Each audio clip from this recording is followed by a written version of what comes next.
Hi there, and welcome to another episode of Savvy Chicks TV, where it's all about being yourself, believing in yourself, and living your dreams. I'm so excited to have the gorgeous Sarah Stavrow with us. She's the founder of the Fashion Institute here in Sydney, Australia, and she's going to share all about style and feeling and looking beautiful from the inside out. Welcome, Sarah. I'm welcome. I'm so excited to be here.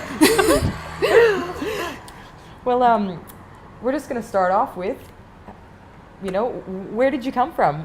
What did you want to be when you were a little girl? So I'm originally from a really small country town in New South Wales, and my whole life all I ever wanted to do was work in fashion.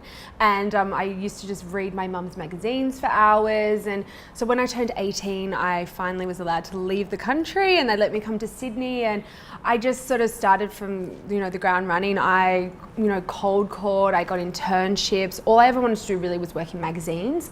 And so I scored an internship at Cosmo, and I just thought, I've arrived, this is me, and I thought I'm going to get a job here and it's going to be amazing.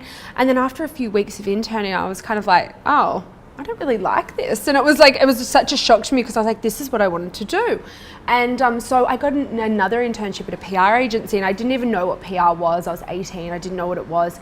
And I was on my first day of work experience. I was there for 2 hours and they gave me a job, and that's kind of how it started for me. And I started right at the bottom, steaming clothes, getting coffees, unpacking bags, just really whatever it took to sort of just get my foot in there and just start networking. And I started when I was 18, and then throughout the time before I had the college, I'd worked on Bonds, Country Road, General Pants, Sea Folly, Alice McCall, and then beauty labels as well, Sunsilk, Dermalogica, Ella Bachet. So I had a nice career in publicity, and then I started the college when I was 24. So I used to answer the phones and I'd be like, hello, Lana speaking.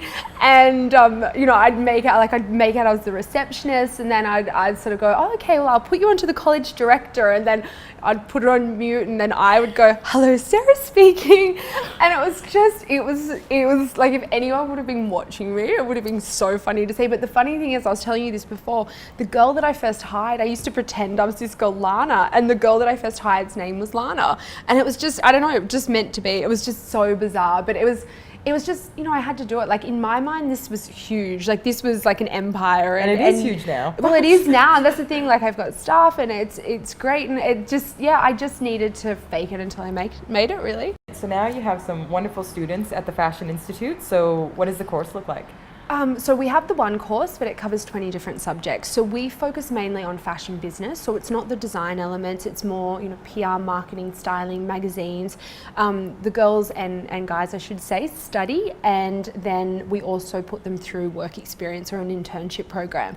And from that, we have at least 70% of our students get jobs through the work experience program. And what kind of work experience have they been doing? Oh, what everything. Kind of everything from Vogue, Elle, Harper's Bazaar to, General Pants, Sass & Bide, Rachel Gilbert. Everywhere is really on limits. So we I have this principle where we'll sort of hand them everything on a silver platter, and it's what they do once they get there. And, I say to a lot of them, they'll whinge, oh, I had to do this, or I just had to get coffees. And, I didn't have anyone helping me when I started. I had to cold call everyone, and I was like, guys, I've managed to do all right. So, we set you up in this. You just get an email going, you go to Harper's Bazaar on Tuesday, and they just turn up, and all they have to be is amazing. So, and so many students have gotten jobs and just had fabulous opportunities, working with people, Miranda Kerr, Naomi Campbell, just, working with some really, top models, and also brands and magazines. And when you say show up and be amazing, what does that mean to you? Like, if you show up and be amazing, what is that? It's being proactive. It's kind of, not sitting in the corner and being a wallflower and just sort of being like, oh yeah, I'm just expecting this to be glamorous and I just going to think I'm going to walk in and be on a photo shoot. It's kind of, getting coffees, but getting coffees with a smile on your face, and unpacking bags. Like, I was just so excited when I worked in fashion. Like, when I first started, I was just so excited to be there that I just didn't care what it took. I was just like, I'll stay back late, I'll unpack whatever you want me to. I remember a fashion director came into the office, and I was so obsessed with fashion that this fashion director, it was like Beyonce had come in our office. Like, I had to go to the bathroom and have a moment. I cried, I got all excited. I was like, oh, like I'd seen this person growing up my whole life, like, you know, in magazines, and just wanted to be her, and she was in my office, and it was just, you know, it's just that living, breathing, being obsessed with it. And, you know, I see it in a lot of girls, like, and I just, it's nice to me because you almost, once you work in it, you kind of lose that, you know, that sparkle, I suppose. But when I see it in girls, I think, oh, do you know what I mean? Like, wow, you know what I mean? That's me. That was me 10 years ago. And so 10 years down the tracks now, do you still love what you do? Yeah, I do. I think I look at it from a bit of a different viewpoint now. Like back then it was just, you know, I'd spend all my money on clothes and I was just obsessed. And it was just, you know, my mum used to say to me, Sarah, buy classic pieces, don't buy trend pieces. And I would always just buy like whatever was on trend, and then at the end of the season just like throw it out. And now, do you know what I mean? Like I see girls, like, you know, I know what trends are in because the girls are walking through my office in it, and it's just like you see like these shoes are in, and then suddenly no, these shoes are suddenly in, and I just can't keep up with it. But it's just so sweet, you know, when they get jobs and like when they get an internship and they come in and they're like, oh my gosh, I worked with this celebrity, or I did this, or I was on this shoot, and it just, you know, it makes you just go, wow, I'm giving this person something that I never had when I was getting into the industry, and it's really what they do with it then. And with talking about style, what sort of style do you follow, or do you have any good advice for how to shop on a budget for those who might not want to spend a lot? Yeah, I like to, my theory is I always wear designer shoes and handbag, and then everything in between can be from Zara, Target, Kmart, Sports Girl, like wherever. And I just think it's about being true to yourself. You know, I now follow my mum's rules and I buy more classic pieces, but it's about, you know, with me, I've got, you know, quite a curvaceous body, so I like to dress for that. Like I'm not going to wear something that's, you know, it doesn't suit my body shape or anything. But yeah, I'm a bit of a chameleon. Like I'll be wearing this and then tomorrow I'll be in like all black, and I'll be like no makeup, all black.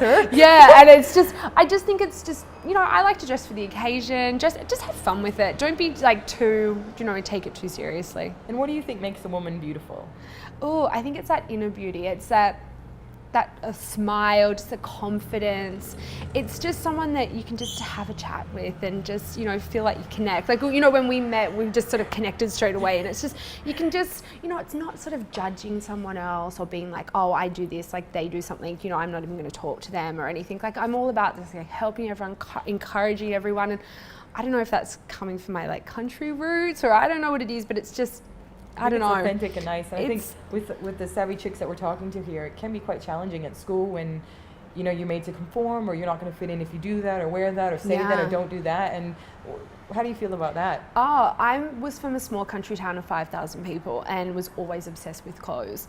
And so, you know, we would have casual day and I would just come, you know, decked out, or mum would go to the vintage, like the Salvation Army, and like buy stuff and like, you know, modify it and stuff. And people, I remember one time people just were teasing me about what I was wearing, and I was kind of like, this is sort of, I feel confident in, like this is what and it was sort of like, oh no, you have to dress like this. You know, I grew up in a town where there was one clothing store, and so everyone kind of had the same stuff. And also, you know, when I was younger, I was a little bit kind of chubbier, but I never felt chubby. Like I just sort of felt like, oh, I'm sexy and I'm this and I'm cute. And yeah, it was hard. Like it was, yeah, just sort of having that, you know, knowing that you've got this inside of you to be great and have this, you know, do this, but then you're sort of in this town where people are pushing you down a little bit and stuff. So that's why I couldn't wait to escape and move to Sydney. And here you are now making a big impact in the big world. So it's really, really exciting.